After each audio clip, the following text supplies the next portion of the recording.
자, 여러분 한 주 동안 안녕하셨습니까? 자, 우리가 한 주 동안 공부한 내용을 짬짬이 시간을 이용해서 우리가 집토끼를 지키자는 그런 취지라고 그랬죠.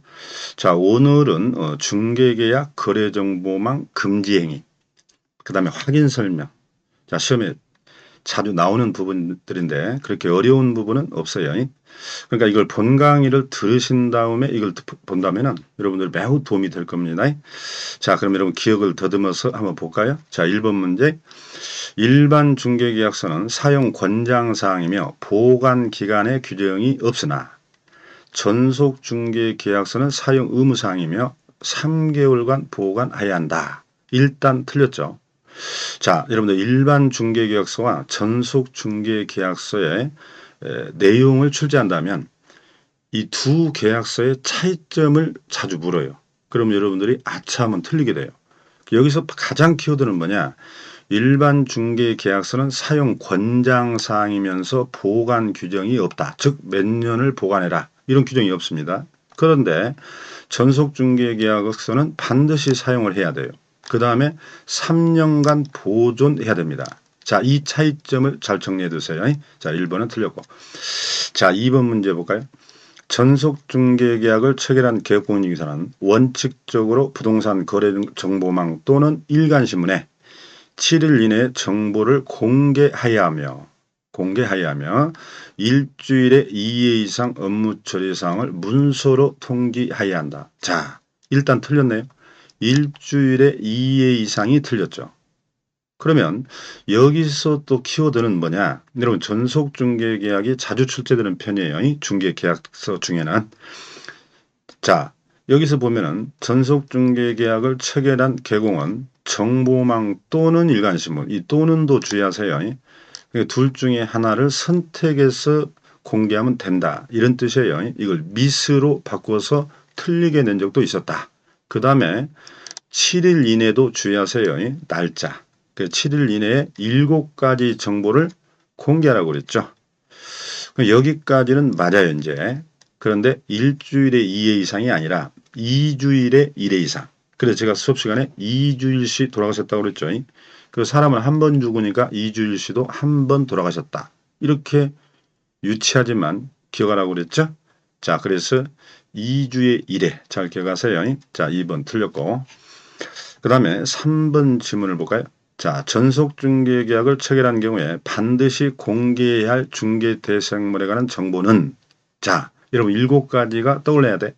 그래서 제가 수업 시간에 물벽, 수도, 공공, 소금 이렇게 해보라고 그랬죠. 물벽, 수도, 공공, 소금. 그래서 소금에서 소유권, 거래 예정 금액에서 금액 이건 공개할 사항이네요. 그런데 임대차의 공시지가, 권리자의 인적사항 등이다. 이 부분이 틀렸죠, 지금. 여러분 임대차의 공시지가는 꼭 공개할 의무가 아니라 뭐예요? 재량이라고 그랬죠, 재량. 그러면 여러분 매매의 공시지가는 의무다는 것도 기억하셔야 돼. 임대차가 재량이다. 그 다음에 권리자의 인적사항은 공개해서는 아니 되죠. 개인의 정보를 노출시키면 안 되니까요. 그래서 3번은 X가 되겠어요. 자, 그 다음에 4번을 볼까요?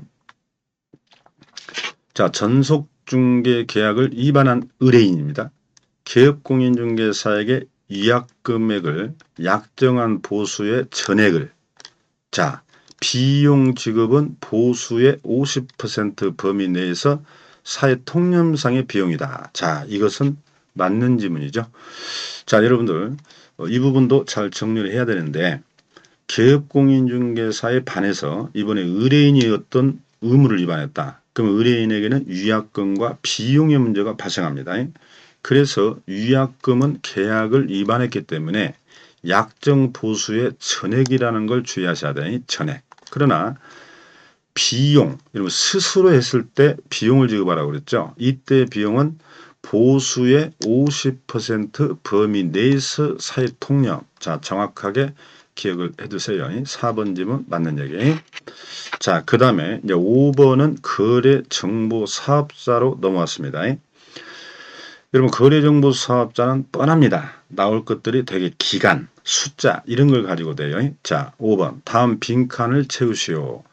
부동산 거래정보망을 설치 운영할 자로 지정받으려는 자는 부가 통신사업자로서 다음 요건을 갖춰라 해서 자 가입 이용을 신청한 수가 500명 이상이다. 이런 500명이 나오면 개업 공인중개사여야 돼요. 그럼 여러분들 공인중개사는 3번 먼저 봐요. 1명 이상 확보해야 되죠. 그래서 여러분들이 용어의 정의가 그렇게 중요하단 말이죠. 우리 거래정보망이라는 건 뭐예요? 개업공인중개사 상호간이니까 상호간. 그래서 500명 이상이 돼야 되고 공인중개사는 1명 이상이면 돼요. 정보처리기사도 1명. 그 다음에 장관이 정한 컴퓨터 용량 설비 갖출 것. 이게 이제 요건이거든요. 자, 이 요건도 여러분 개업공인중개사 500과 공인중개사 1명을 주의를 위해서 정리를 해둡니다. 자, 그러면 이번에는 6번 문제로 가볼까요? 6번. 자, 국토교통부 장관은 지정신청 받은 날로부터 기준에 적합하면 3개월 이내에 지정처분 및 지정서를 교부하고 지정받은 날로부터 3월 이내에 설치 운영해야 된다. 자, 6번은 완전히 틀려있죠? 여러분들 거래정보사업자는 이 기간을 가지고 많이 출제해요. 전 기출문제를 분석해 보면. 그래서 제가 수업 시간에도 기간을 좀 주의하라고 그랬죠. 자, 일단 지정 신청은 장관에게 하는데 국토교통부 장관은 신청받은 날로부터 30일이 해야 되죠. 3개월이 아니라. 그래서 여기는 30일로 고쳐야 됩니다. 지정은 30일 내준다. 그 다음에 지정받은 날로부터 3개월 이내에 운영 규정을 만들어야 되죠. 그럼 설치 운영은 뭐예요? 지정받은 날로부터 1년. 바로 틀렸죠. 자, 다시. 여기서 키워드는 뭘까요? 지정 신청 받은 날로부터 30일. 그 다음에 두 번째. 지정받은 날로부터 3개월 이내 운영 규정. 세 번째. 지정받은 날로부터 1년. 이렇게 딱 정리해버리면 간단한 부분입니다. 자, 이번에는 7번 문제로 가겠어요. 이건 이제 금지행위 부분이죠. 매우 중요한 매년 시험에 나오는 거. 자, 여러분 금지행위가 나오면 제가 앞 글자를 어떻게 따졌어요? 기수매무, 관직, 쌍투, 시채까지 딱.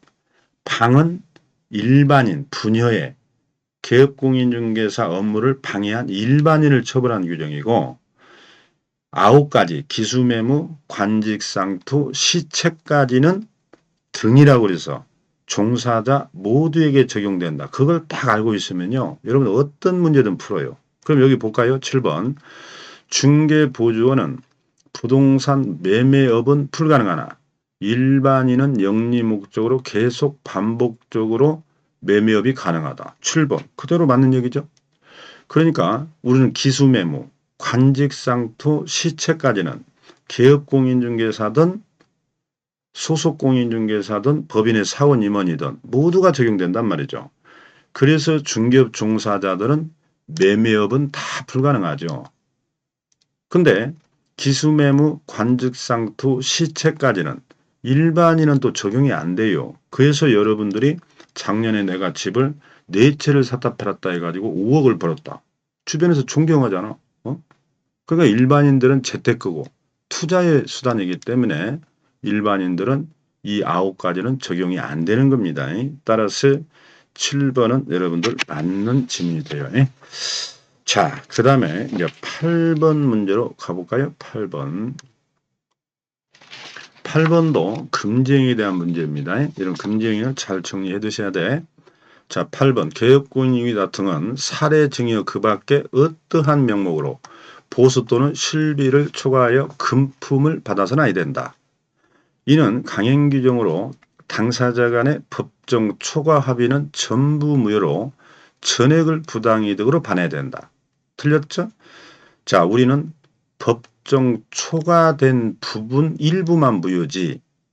그래서 일부 무효된 그 부분만 부당이득으로 돌려주라고 그랬죠. 따라서 여러분들이 내년에 중개업을 하다가 보수가 300인데 400만 원을 받았다. 그러면 400 전부가 무효가 되는 게 아니고 초과된 100만 원만 무효가 된다고 그랬죠. 그래서 그 돈만 물어주면 된다고 그랬어요. 그래서 이 부분이 틀려 있죠.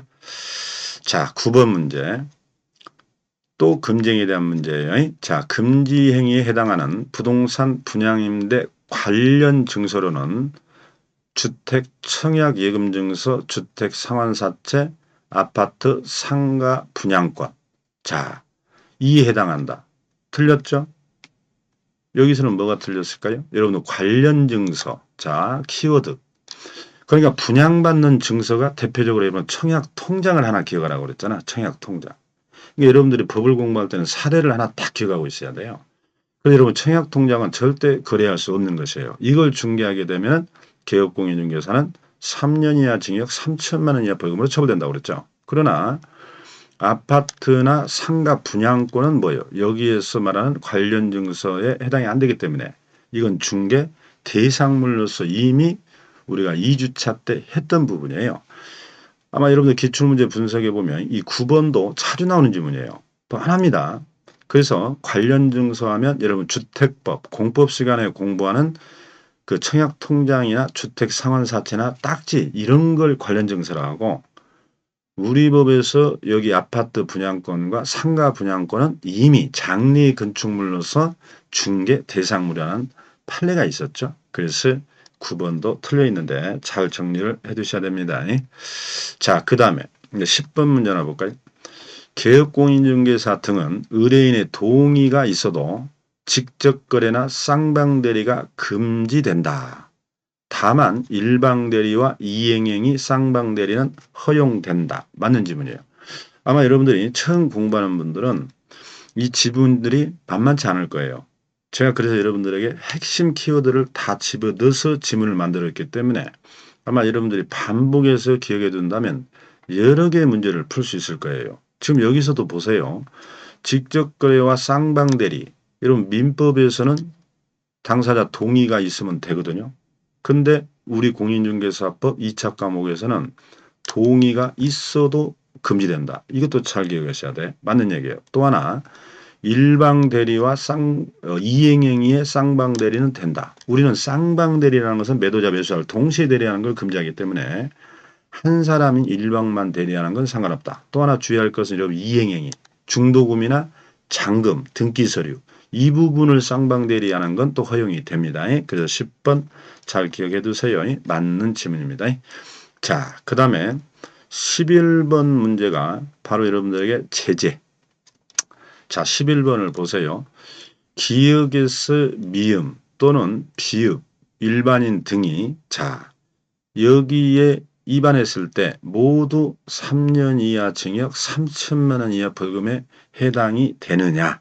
그러니까 여러분들 금지행위는 뭐라고 그랬어요? 기수매무는 1-1 딱 외우라 했잖아. 기수매무 1-1. 그 다음에 관직, 쌍투, 시체, 방까지는 3-3이라고 그랬죠. 그렇게 외워버리면 매우 간단해요. 그러면 볼까요? 기억법. 관련 증서 있네. 아까 청약통장, 관, 직접거래, 직, 쌍방대리, 쌍. 그 다음에 투기 조장행위. 여러분 중간생략, 미등기 천매. 그 다음에 시세 조작. 그 다음에 단체를 구성하여 비회원들의 공동중개 제한이 있었죠. 그 다음에 부녀회나 일반인들이 뭐요? 카페 등을 이용하여 개업공인중개사의 업무를 방해라고 되어 있잖아. 그래서 이 부분이 금쟁이로 들어갔는데 지금 색깔 칠한 것만 보세요. 관측, 쌍, 투, 시, 채, 방 3-3이다. 맞습니다. 자, 11번 문제 여러분들 잘 정리해 두세요. 자, 12번을 하나 볼까요? 빈칸을 채우시오. 자, 금지행위가 중요해서 금지행위의 핵심적인 키워드 몇 개 정리해 드렸는데 잘 기억해 두세요. 자, 이번에는 12번은 이제 확인 설명 의무예요. 자, 이것도 이 조문이 자주 나오는데 조문에 빈칸을 채우시오 그랬어요. 10번은 읽어보셔야 될 거예요. 자, 볼까요? 개업공인중개사는 중개를 의뢰받은 경우 중개가 완성되기 전이어야 되죠. 매매계약서 쓰기 전에 일정한 사항 9가지죠. 조사 확인하여 당의 중개대상물 권리를 취득, 즉 매수자 또는 임차인 이 의뢰인에게 성실 정확하게 설명하고죠. 하고 토지대장 등 자료를 제시해야 한다. 그래서 빈칸을 여러분들 한번 채워보시는데 이게 시험에서 자주 출제가 될 때 분석을 해보면요. 중개 완성되기 전을 후로 바꾸고 또 여기 권리 취득 의뢰인 매수자를 또 이전 의뢰인으로 또 바꿔요. 그 다음에 서면을 제시하고 구두로 성실 정확하게 설명해야 되는데 여기 하고를 또 하거나로 바꿔요. 또는으로. 자, 그런 것들을 주의해서 보셔야 됩니다. 자, 그 다음에 13번. 중개 완성 시에 작성하는 거래계약서 확인설명서의 작성의 법적 의무자는 개업공인중개사, 즉 가로에 보면 법인은 대표자, 분사무소는 책임자이며 소속공인중개사는 당 업무에 대하여 재량권이 있다. 보조원은 당 업무를 수행할 수 없는 금지사항이다. 그대로 맞는 얘기죠. 자, 이것도 여러분들이 잘 정리해 두세요. 자, 키워드가 뭘까요? 거래계약서 확인 설명서예요. 이건 본질적인 업무이기 때문에 누구의 법적 의무냐라고 물어보는 경우가 많아. 그러면 개업 공인중개사가 의무고 소속 공인중개사는 자격증이 있으니까 개업 공인중개사와 같은 업무를 할 수는 있다고 그랬죠. 그래서 소속 공인중개사는 재량이에요. 작성할 수도 있고 안 할 수도 있고. 그러나 보조원은 당 업무를 아예 수행해서는 안 된다고 그랬죠. 자, 잘 기억하시고. 자, 14번. 거래계약서와 확인설명서는 개업공인중개사, 역시 법인은 대표자, 분사무소는 책임자가 기명 및 날인하되 당 중개행위를 한 소속 공인중개사가 있는 경우 개업공인중개사와 함께 기명 날인해야 된다. 이미 틀렸죠. 여러분들 기명날인하고 서명날인 뭐 간단한 내용이지만 서명이라는 것은 자필, 친필로 하는 거예요. 그래서 나중에 위조 여부를 필적 감정을 할 수 있는 거지. 근데 인쇄나 컴퓨터 워드로 작성하면 필적 감정이 안 되죠. 그런 걸 우리는 기명이라고 합니다. 그래서 우리 공인중개사법은 이 거래계약서 확인설명서는 매우 나중에 분쟁을 대비해서 중요한 서면이 되기 때문에 반드시 자필로 서명 민 날인하라고 되어 있어요. 서명도 하고 날인도 해야 된다. 그 다음에 만약에 소속 공인중개사가 그걸 작성했다면 너도 함께 해라. 왜? 너도 책임을 져야 되니까. 자, 이런 얘기예요. 아무튼 이 문장은 틀렸는데 그럼 여기에 위반되면 이제 업무정지다. 여러분들 개업공인중개사는 업무정지를 받게 되고 서명날이 위반하면 소속공인중개사는 자격정지 사유예요. 아무튼 이 문장은 틀렸는데 제재는 여러분들 나중에 후반에 가서 보시면 되고 요 서명날인도 잘 정리를 해 두시기 바라요. 자, 이번에는 15번 문제. 현행법상 매매 임대차 등 거래계약서의 법정 서식은 없으나, 자, 여러분, 거래계약서의 법정 서식은 없으나 확인설명서, 전속중개계약서는 있다. 여기까지 일단 보면은 맞는 얘기입니다. 이것은. 그 다음에 또한 전속중개계약서는 의뢰인 일방에게 교부하고 3년간 보존, 확인설명서는 3년 보존, 거래계약서는 5년 보존, 의뢰인 쌍방에게 교부하여야 한다. 이렇게 돼 있죠? 일단은 이 부분은 맞는 얘기예요. 그래서 한 문장으로 여러분들이 외워야 할 부분을 정리를 해드린 거예요. 자, 키워드를 다시 한번 볼까요? 매매나 임대차 계약서를 우리는 거래계약서라고 합니다. 지금 현재 국토교통부 장관이 만들어 놓지 않았어요. 그래서 개업공인중개사들이 양식을 만들어 컴퓨터에 저장해서 출력하는 거고요. 그 다음에 확인설명서와 전속중개계약서는 장관이 이미 서식을 만들어 놨었죠. 앞으로 우리가 자세히 공부하게 됩니다. 또한 전속중개계약서는 두 부를 작성하죠. 중개계약서니까 일반 교부하고 3년 보존. 확인설명서는 세 부 작성해야 되죠. 그 매도자, 매수자 한 부, 그래서 쌍방 교부. 그 다음에 거래계약서도 세 부 작성해서 매도자, 매수, 그 다음에 5년 보존. 이렇게 되어 있죠. 자, 그래서 이 문장은 맞는 얘기. 자, 그 다음에 16번 문제를 볼까요? 16번.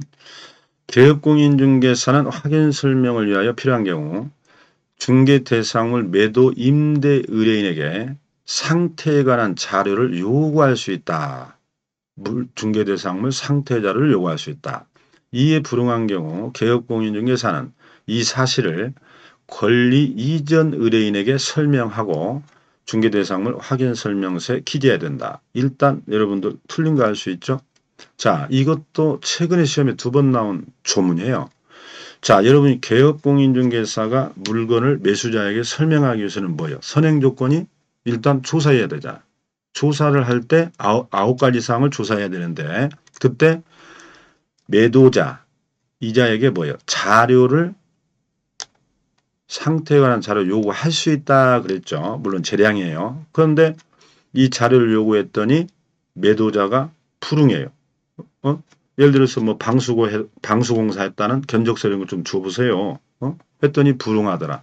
그러면 개업공인중개사는 책임을 면하려면 우리 법에서는 어떻게 하라고? 이 사실을 권리 이전이 아니라 취득의뢰인 매수자에게 설명을 해야 돼요. 자, 매수자님, 내가 매도자에게 자료를 요청했더니 그 사람이 안 주네요. 뭐 잊어버렸다 하면서 이렇게 설명을 하고 확인 설명서라는 법정 서식에 기재하면 개업공인중개사는 나중에 소송이 붙었을 때 책임을 면할 수 있다는 거예요. 따라서 여기서는 권리 이전 의뢰인을 취득 의뢰인으로 고쳐야 되겠죠? 자, 잘 정리해 두시고. 자, 그 다음에 이제 17번. 이번에는 객관식 문제를 하나 볼까요? 앞으로 여러분들이 지금은 OX 문제, 1, 2월 달은 기초적인 것이기 때문에 제가 핵심적인 키워드로 OX 문제를 주로 다루지만은 이제 앞으로는 또 여러분 객관식 문제도 이제 다루게 됩니다. 그래서 여러분들이 짬짬이 시간을 이용하되 잘 계획을 잡아서 아마 쭉 따라오신다면은 우리 과목은 무조건 90점 이상을 맞아야 됩니다. 제 강의를 들은 분들은. 그걸 향해서 지금 가고 있다. 그러니까 여러분들이 부담 없이 한번 보시는 거예요. 자, 17번 문제 객관식을 이어서 봅니다. 자, 개업공인중개사 금지행위에 해당하는 것은 그랬어요. 여러분 금지행위. 우리 법 33조를 말해요. 그 여러분 통상 시험에서 금지행위를 물으면 우리 33조를 생각하셔야 돼. 그래서 얼른 여러분들이 시험지에다가 기수, 매무, 관직, 쌍투, 시체방을 딱 써놓으세요. 그래서 기수 매무는 1-1, 관직, 쌍투, 시체방은 3-3 이렇게 놓고 보면요. 다 풀립니다. 다. 여러분 금지행위는 매년 3문제 정도가 출제가 된다고 보면 돼요. 왜? 거기서 제재까지 합해서 나오니까. 자, 해당되는 것은 그랬네요. 공인중개사인 개업공인중개사가 중개업과 별도로 문구점의 운영을 업으로 했다. 문구점. 자, 겸업. 여러분들 개인 개공들은 겸업 제한이 없으니까 문구점이든 식당이든 미장원이든 다 할 수 있죠. 금지행위 아니죠? 2번. 법인 개공이 법인이에요. 상가 분양 대행이네. 관련하여 법정 한도액을 초과하여 금원을 받았다. 자, 우리 중개보수 또는 칠비 초과를 금지하는 건 뭐예요? 부동산 중개법에만 적용되지. 이렇게 상가 분양 대행이나 여러분 컨설팅이나 프랜차이즈 이런 것들은 겸업이죠. 겸업은 보수 규정이 적용이 안 된다고 그랬죠. 그래서 금지행위가 아니죠. 3번. 개업공인중개사가 의뢰인으로부터 매도 의뢰받은 주택을 직접 자기 명의로 빼수했다. 바로 이게 답이 되죠. 자, 우리가 직접 거래를 찾을 때는 의뢰인 나오면 주의해야 돼. 수업 전에 강조했죠. 의뢰인과 개업공인중개사가 거래해버리면 그게 직접 거래예요. 그래서 생활정보지, 일간신문, 다른 개공, 개공의 처 이런 말이 나오면 직접 거래가 안 된다. 의뢰인만 찾으면 된다니까요. 그래서 답은 3번. 4번.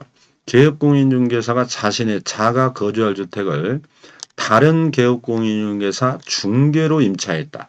아무튼 우리 판례는 개업공인중개사가 의뢰인과 거래하는 것이 직접 거래이기 때문에 어떤 형태든 다른 개업공인중개사를 개입해서 그 사람의 중개로 사거나 파는 건 금지가 아니다 그랬죠? 자, 5번.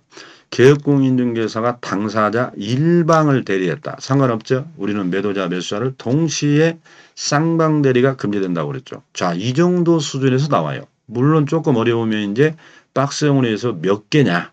이렇게 묻으면 여러분들이 또 다 해야 되거든. 앞으로 시간이 많으니까 우리가 그런 것들을 쭉 정리해 드립니다. 이제 오늘 마지막 문제로 18번 문제 하나 볼까요? 개업공인중개사 갑의 중개 대상물 확인 설명에 관한 내용으로 틀린 거. 자, 확인 설명 나왔죠? 이것도 자주 출제된다니까요. 자, 1번. 갑은 중개가 완성되어 거래계약서를 작성하는 때 확인 설명서를 작성. 자, 확인 설명서 세부 작성해서 쌍방 교부하고 3년 보관하라고 그랬죠. 그러니까 거래계약서 작성할 때 개업공인중개사들이 확인 설명서를 작성합니다. 맞는 얘기. 그 다음에 2번. 갑은 작성된 중개대상물 확인 설명서를 거래 당사자 모두에게 자 쌍방교부란 뜻이죠. 맞잖아요. 자 3번. 갑은 중개보수 실비 금액과 산출 내역을 확인 설명해야 된다. 자 매수자에게 중개보수 설명하게 돼 있죠. 그래서 설명할 사항 우리가 9가지. 그런 부분들은 앞으로 계속해서 한 50번은 보게 돼요. 그래서 9가지를 묻는 거예요. 그래서 취득 관련 조세라든지 보수라든지 이런 것은 매수자한테 설명을 해줘야 됩니다. 4번. 갑은 임대 의뢰인의 중개 대상물 상태에 관한 자료에 불응한 경우 그 사실을 확인 설명서에 기재할 의무가 없다. 아주 답은 유치했죠. 답은 4번이죠. 아까 말씀드린 것처럼 불응했을 때 매수자에게 설명하고 확인 설명서에 기재한다 그랬죠. 답은 4번. 5번. 갑은 상가 건물 임차권 양도 계약을 중개할 경우 양수 의뢰인이 상가 건물 임대차 보호법상 대항력이나 우선 변제권 보호받을 수 있는지 여부를 확인 설명할 의무가 있다. 여러분 실무에서 굉장히 중요한 얘기예요. 그러니까 구임차인이 나가고 새로운 임차인하고 여러분들이 계약해 주는 걸 임차권 양도 계약이라고 그래요. 그러면 새로 들어올 임차인에게 대항력이 당신은 보장받는다. 그렇다면 뭐뭇을 해라. 또는 우선 변제. 보증금이 얼마니까 만약에 경매 나왔을 때 당신은 우선 변제 또는 최우선 변제를 받을 수 있다. 이런 권리관계 당연히 확인 설명해야 됩니다. 그래서 이런 부분들도 여러분들이 잘 정리를 해 두시기 바라요. 자, 오늘은 여기까지 하겠습니다. 자, 그럼 다음 시간에 뵙겠습니다. 수고하셨습니다.